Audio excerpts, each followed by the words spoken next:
Hey, welcome back to the Disney Plus Everyday Challenge, and today we once again have Tim Allen donning the Santa suit, and in the Santa Clauses, this is a Disney Plus original series based on the original Santa Claus, the Santa Claus trilogy of films, which are also on Disney Plus right now. These were 20th Century Fox films originally, and so is this. Technically, well, it has the 20th Century Pictures thing at the end, title, that thing. So anyway, Tim Allen's back. It's I don't know how many years since the third one, but we watched Santa Claus 2 yesterday, and that's exactly 20 years ago. And technically, since the beginning, since the original film in 1994, he's been doing it for 28 years.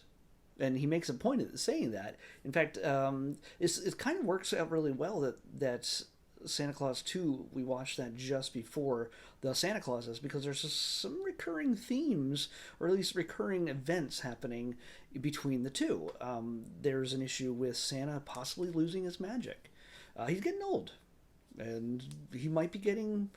If he loses his magic, we know what happens. I mean, that's an immediate reference to what was happening in the second film. If he loses his magic, he reverts to more normal human proportions. Like, well, not, I shouldn't say normal, not fat shaming at all. I'm just saying he becomes not Santa-like anymore. And when he visits the doctor, who are all children playing elves, but they're all like hundreds of years old. The doctor basically tells him he's losing weight. He doesn't have as many chins. What's going on? And he's pressed to suggest that well, maybe he's losing his magic. He doesn't really want to admit that because that could mean trouble. And so, yeah, that's kind of the gist of the part of this story. We get to see his new helper, Noel. He's... I guess he has to be new because he certainly wasn't around the Santa Claus 3, because he's too young. As a kid, he looks pretty young. I doubt he would still be around. And I realize we'll probably see David Krumholtz at some point, but we have not seen him in the first episode. I've only watched one episode so far, and I think at the time that I'm recording this, there are six episodes. I didn't check, something like that. Anyway. So these are still coming out as maybe 7 now. I don't know how many there are total, but either way, this we also get to visit with Mrs. Claus, Elizabeth Mitchell. She's having a bit of an identity crisis in a sense, where she doesn't remember. She doesn't think that there are any. She doesn't have a name. Like in the past, Mrs. Claus's never had a first name, and her daughter brings that out. And her daughter's a bit of an activist. You have to understand, by the way, Tim Allen is a conservative in Hollywood, so there's a number of little jabs of humor politically that are tossed around in here every so often, just a little bit, just in the first episode, by the way. So, yeah, take those. They're fairly obvious, but they're still, it's, yeah. I have a feeling it's not going to be an isolated incident, but whatever. He's Tim Allen. So, we have Mrs. Claus having her issues. We have Santa Claus having some issues himself. We have two children in this, Cal and Betty, I think is her name. But there's no Charlie. Where's Charlie? Is Charlie in this? I didn't check, so I'm not going to worry about it. No, I'm not going to sneak ahead or anything. I'm not going to spoil anything. But they have two kids between the two of them.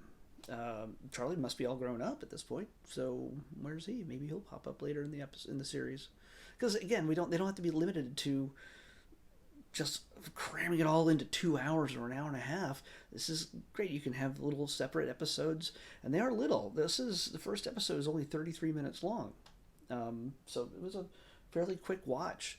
Plenty of humor. The effects are much better, especially the Santa flying the sleigh kind of thing. It actually looks pretty cool the way they do this quick zoom and some quick pullouts and stuff like that while they're flying in the air. It's very superhero film kind of direction. And by the way, I'm looking at IMDb on my tablet here, and there's little spoilers here swinging by pictures of certain characters together that I wasn't expecting.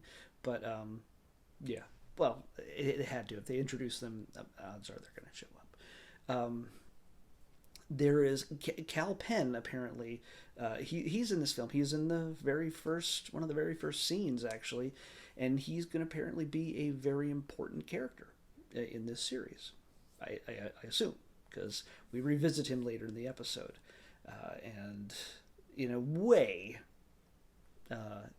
he and Santa kind of cross paths, sort of. But what his intentions are, we don't know. Is he really a good? Is he a good guy? Is he really a bad guy? Is he either? You know, it's not a simple equation.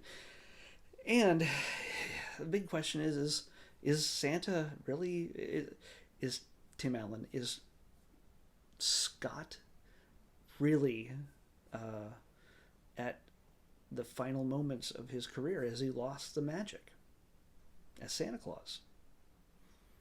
And I will tell you this, the ending of the first episode is a bit of a shocker. It's not too much of a shocker because let's just say it ends like the first film begins. So yeah, but I see pictures here. I don't think there's any worry about Tim Allen continuing through the rest of the series. But yeah, it's a very interesting way to start things. And believe it or not, I am actually going to continue watching this. I'm going to add it to my watch list. And I haven't done that in a while for a lot of shows, but I'm going to probably watch this over the Christmas holiday whenever I have time, if there is such a thing. I'm going to finish this series out.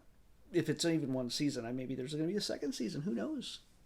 I don't know. Maybe this is just Tim Allen really just putting the cap on his character, like Patrick Stewart with Professor Xavier, and he's coming back. Or with Catherine Picard, he'll probably come back at some point. Or, Hugh Jackman with Logan, but he's coming back. So, yeah, who knows? You can write an ending, but there's always multiverses to take into account. All right, I think that's all I really can say about the series. I actually enjoyed it. It looks better. I think the acting is better, especially when it comes from the kids. And I think it has a lot of potential to go some interesting directions. And I like the fact that it gives it a chance. These stories and these characters get a chance to breathe over a series of episodes, and I've learned that by watching stuff, binging stuff, and watching things over periods of time in episodes in an episodic manner. I kind of am liking that, especially during the pandemic, where I was just sitting at home watching shows and shows and shows, and doing this, of course. Seeing it in pieces almost feels better than a film, and it's sacrilege to somebody who loves going to the theaters. But I really enjoy episodic entertainment. I don't know. We'll see how this rolls out. This could go bad by the end. Maybe it's just going to be obnoxious. I have no idea. But so far, so good. Let's we'll pick up on this. I will pick up on this. I don't know if I'm going to talk to you about it, but I'm going to watch the rest of it. So yeah, I'm going to suggest you watch it too if you're into if you enjoyed the previous films. And honestly, if I wasn't already finishing off the Santa Claus films, and this wasn't kind of brand new and fit right in with the season, I probably might have skipped this and waited for it to watch it later randomly. But I think it makes sense to watch it. Watch it now. So anyway, tomorrow we're going back to doing a music special, and this is Pentatonics. Gosh, they love putting Pentatonics on Disney. Around the World for the Holidays. Around the World for the Holidays with Pentatonics, the a cappella group. They have a 45-minute or so special, Christmas special, holiday special. So yeah, well, that's what we're watching next. We're just scraping out all the Christmas stuff I can before the 25th hits. So yeah, here we go. Everything's Christmas. Everything's holidays on the Disney Plus Everyday Challenge. I'll see you then.